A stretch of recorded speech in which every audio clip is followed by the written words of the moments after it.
Hello. So today we are going to have a conversation on cloud computing. So we have Atharo Patel with us. So the topic we are going to discuss about is virtualization and management tools. So the first question I am going to ask you is about what is cloud computing? Oh yeah, good question. Cloud computing means the internet-based service to store data, run applications, and manage resources instead of using your personal computer. Okay, sounds great. Next is let's start with the basic. Again, more basic so instead of installing software, you just open a browser and use it. Is it the right choice? Exactly, like Google Docs, or Netflix, or online games, everything runs on remote servers. So Okay, so that's convenient. But how do companies manage millions of users at the same time? that's where virtualization comes in. So we'll go with the virtualization now. So what is virtualization? Alright, virtualization is a technology that allows a single physical computer to behave like multiple computers. Okay. So wait, one computer acting like many. Yes, this is are called as the virtualization management or machines. So each virtual machine is a separate computer. Yeah, exactly. Each VM has its own operating system, its own application, its own resource. So this sounds powerful. Yes, it is powerful. For example, one server can run a website, a database, or testing environment like that, So all at the same time. so companies save money by using this resource efficiently. Ah, yes, correct. That's So next question we can see is how does this virtualization works? it works actually using something called as a hypervisor. So what is that hypervisor? A hypervisor is a software that creates and manage virtualization machines. So this what does this hypervisor has like types of any types of hypervisor? Yes, there are two types of hypervisor. Type 1 hypervisor is bare metal, runs directly on hardware. Example VM Avere, EXXI, Microsoft Hyper-V. Next is the type 2. Type 2 hypervisor runs on the top of operating system. Example VirtualBox, VMware, Workstation, like that. Oh, so type 1 is faster and used in data centers. Exactly. Okay. So in this you explained about the types of virtualization. So is virtualization is only about virtual machines? No, there are multiple types. Server virtualization, that means splits one server into multiple virtual servers. Next is the storage virtualization, combines multiple storage devices into one.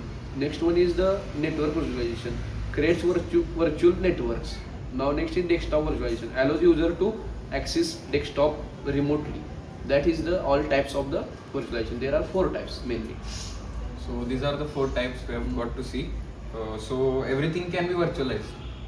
Pretty much, yes. Okay. So we have seen about virtualization now.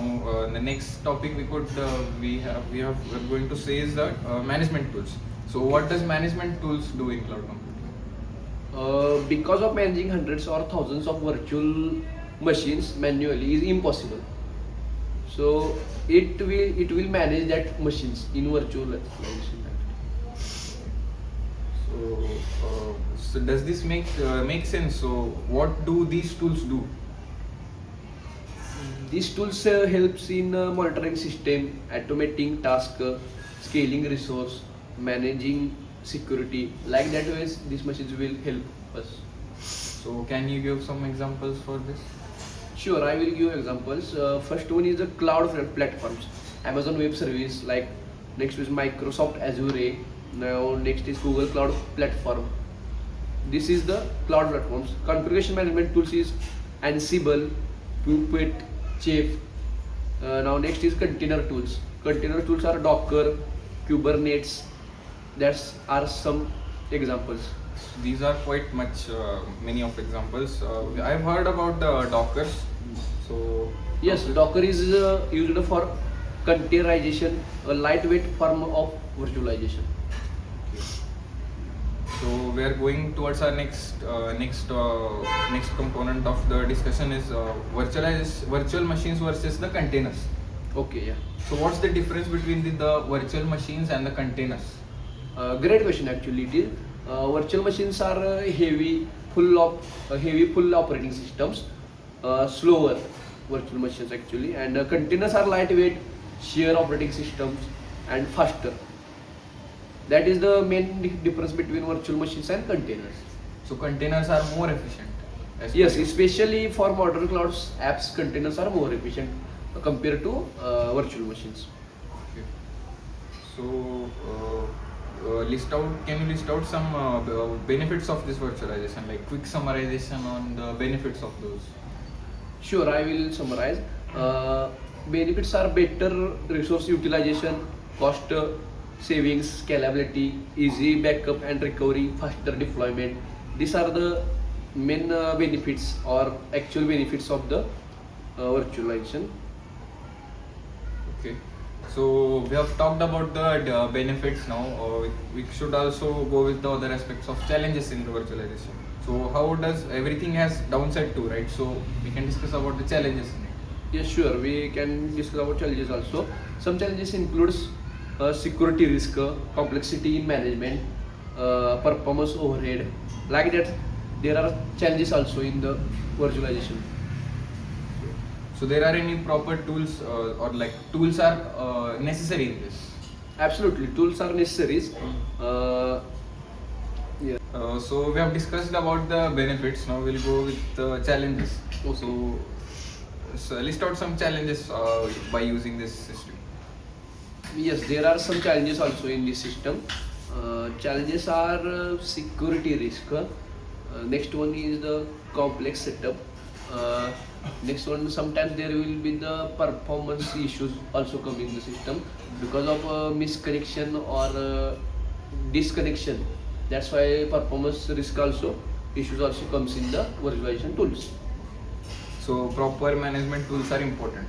To manage Yes, this. that's the main important thing in the this because the connectivity is we have to match or joint accurately. That's why the computer will one machine will handle the multiple machines at a time. So we seen about what's virtualization and what's management tools. So can you tell some of the real life example about using this system? Yes, I will take real life example now. Take first one is Netflix. Netflix uses cloud. Cloud uses virtualization, uses containers, auto skills also. This is also what is the work of Netflix. This gives us the series like that. That's why it stores the data. That's why it uses the clouds or that things that I told to you. So that's why it works smoothly even during at the peak time and Ah. peak Yes. viewership. Even if the user traffic is more, that's also Netflix is working smoothly because of this. So we'll go with the next setup is so what's we have seen what is cloud computing. So cloud is internet based computing system. Virtualization, as we said, one system and multiple machines. Hypervisor is a managing system and tools is automation system. So altogether they power modern internet. So next so we'll go with our next segment. So we have talked about virtualization and tools, but we still have one doubt. So how do companies handle sudden traffic, like when a website suddenly goes viral or it crashes? Then what do they do? Okay, yeah, that's great point. That's handled using load balancing and auto scaling. And these are two methods to handle the load and traffic. Okay, so you can explain about it. Mm, Okay, I will take one example and we explain on that basis. Imagine a restaurant. If 100 customers comes at once and there's only one waiter, what happens? So there is too much chaos, long waiting time. Yeah, exactly. Now imagine multiple waiters. Handling customer, that's load balancing. That means multiple machines will handle the loads. The multiple from on the one machine we can use multiple machine. That's the virtualization, and the virtualization actually do the works of multiple vectors. That's the point. So load balancing is distributing the traffic.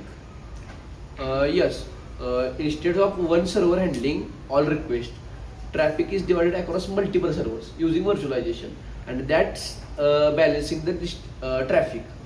Okay.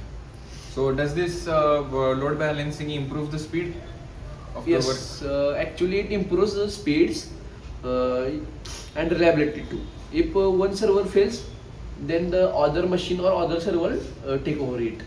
That's why that will work and manage the traffic.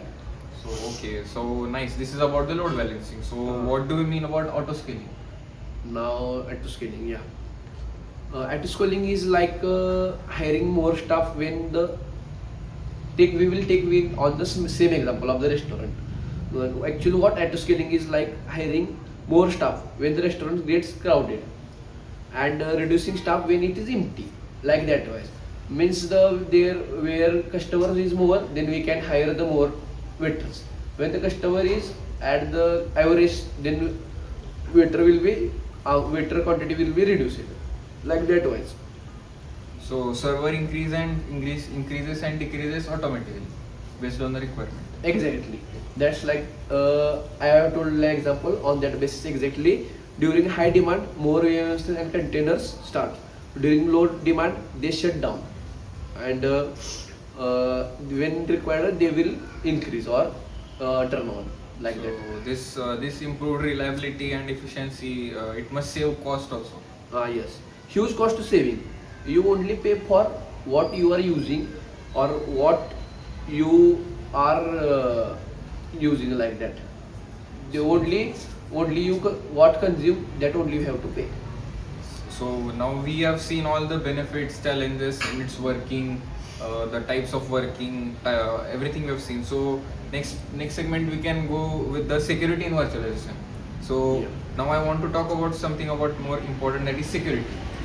So can you brief about the security in the virtualization? As we are connecting the multiple machines on the single machine, then that's the security is the most important thing or the main factor in this, because no data will be, we have to mix in the that all computers will not continue same data, so no viruses and all that, like we have to mix up in the all pieces. That's why the security is the main part and main function. Yes, very important, because in the virtualization multiple systems share the same hardware. That's why the security is the most important thing. Okay, if one virtual machine is hacked, then are other virtual machines are at risk? Potentially yes, if not properly secured. If the machines are properly secured, then the only that machines hacked, that only will be affected. No other machine will be affected. And if the properly not secured, then all machine will be affected. Like that wise.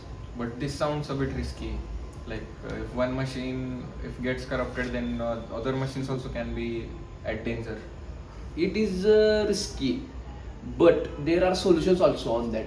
Like That we what? have to connect properly or manage the security for properly, like that wise. So can you tell about these solutions?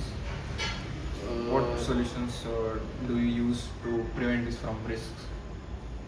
Solutions are isolation between VMS, firewalls, where we will create the firewalls, encryption, access control, like that wise we can solution on that.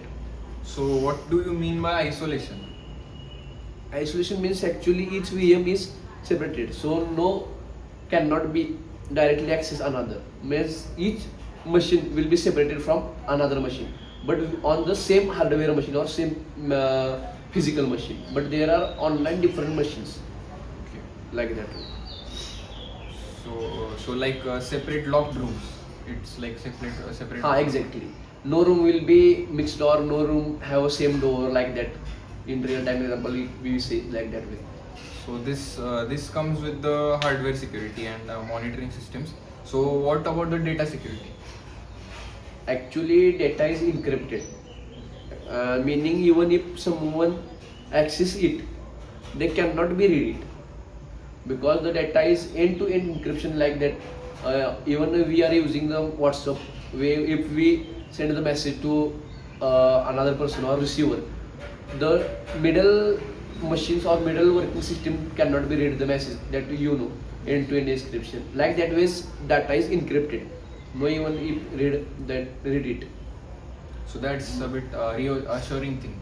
Also, cloud providers invest heavily in security because the security is a major factor. That's why the cloud is investing heavily in security, much more than small companies can. So we've discussed about the securities and security benefits. So now we'll go with the containerization. So we briefly talked about the containerization earlier, but I think you should give some more insights about the containerization. Okay, definitely I will give more. Containers are a big part of modern cloud computing. That's play major role in the cloud computing. So in cloud computing, we saw about the virtual machines and the container. How does Yeah. virtual machine and container differ from each other? Let's use an analogy. Virtual machine means full house actually, and containers means apartment room, like that way. Virtual machines work on the whole like here, and container works on small part or small section, like that way. Containers. Can you brief out this analogy? Okay, VM includes everything. A virtual machine includes everything like operating systems, apps, libraries, etc. But container includes what's necessary to run the app, means actual what we needed, that only included in the container. But in the virtual machines, all are included. In that we have to use the specific we want to use or we need it, like that way. So containers are lighter. Yes, containers are lighter or faster too. Uh, and to start and use less memory because the containers are the specific part and small part. Like I have told you that virtual machines are whole house and containers are small rental or apartment room. Like that, apartment room needed small space, but I whole house needed large space. Like that ways, containers we are lighter. So that's why the businesses and like product-based, service-based things, when we go with the companies, they prefer containers. Is that the reason for that? Yes, especially for microservices architecture, containers are best. That's why they are prefer containers. So what do I mean by microservice architecture? Microservice architecture. Yes, especially for microservice architecture. Instead of one big application, you divide it into small services and use it. It will be work at efficient or it will give us efficiency more than other or that. So like any real-time example with that microservices architecture? Like take one e-commerce app, Okay. login service. In that have login service, payment service, product service. Each runs in a separate container. Each required a separate container. So that is the real-time example of that. So what if one container fails? So does if one container fails, does other still works or it also gets affected with it? Exactly, more reliable and flexible containers are. If one container fails, another will work, but not that much efficient, or it will reduce. It will reduce in one of the steps, or if suppose if the logging container will work and the payment container will fail, then order will be not paid as prepaid. Order will go after cash on delivery, like that ways. We can compare with the e-commerce example, like that way. So as we are talking about the containers, Kubernetes is also one of the container. So, but what if the case is, if we have hundreds of containers, how do we manage them? Okay, nice question. That's where Kubernetes comes in. I've heard it's like it's a bit complex sort of thing. Yes, Kubernetes it is, but conceptually simple. If we will go conceptually, then it will be simple. Yeah, so can you explain that conceptual thought of thing? Kubernetes is like a manager of containers. It will manage all the containers, or it will be it will be uh, contact make or keep in contact with each container, or then the steps will follow properly. So it is like it is similar to hypervisor, like Exactly. hypervisor for better content. Yes, yes. So what does it do? It deploys container, scale them, restart if they fail, balance load, keep contact each other, keep contact all the containers in this. So all this system is automated, like everything is automated in this. Yes, that's called the container orchestration. Yes, that's called the yes. Keep Why orchestration? like a music orchestra, many instruments working together in scenes, like that way. Okay, so nice analogy to make a statement like working in synchronization makes this easier. So next is monitoring and logging tools. That's our next segment.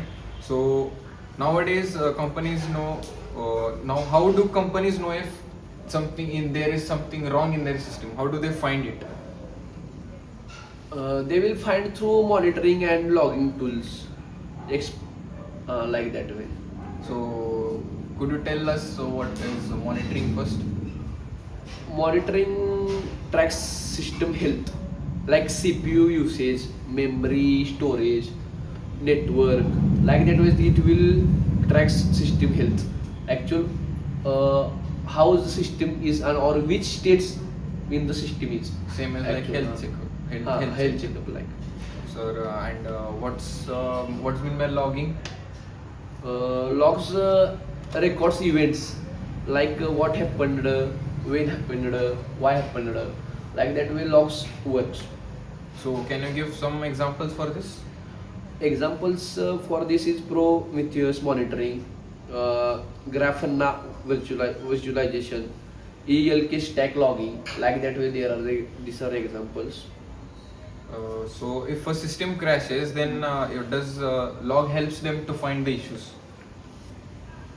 Actually yes, like a black box in airplanes, that but sometimes that black box also crashes, or like Ajit War incidents. No. You are not human for incidents. थांब. So what if a system crashes? Does log helps to find the issues in it? Yes, actually it finds like we will take the example of black box. Black box in the airplanes. If the airplane crashes, then also black box will tells us the data or what will happen. That's all the recording and all that, like that way. So we have discussed about the virtualization and management tools in cloud computing. So we have got the complete knowledge of virtualization and its types, management tools, the issues faced, the benefits, the challenges. So we'll conclude our discussion on this. So thank you, Ataro, for giving us the knowledge. So thank you. If you could give any final knowledge for that. Session was good. Thank you, Prabhanjan also. Okay, thank you. Thank you. Thank you, Aditya also. For managing the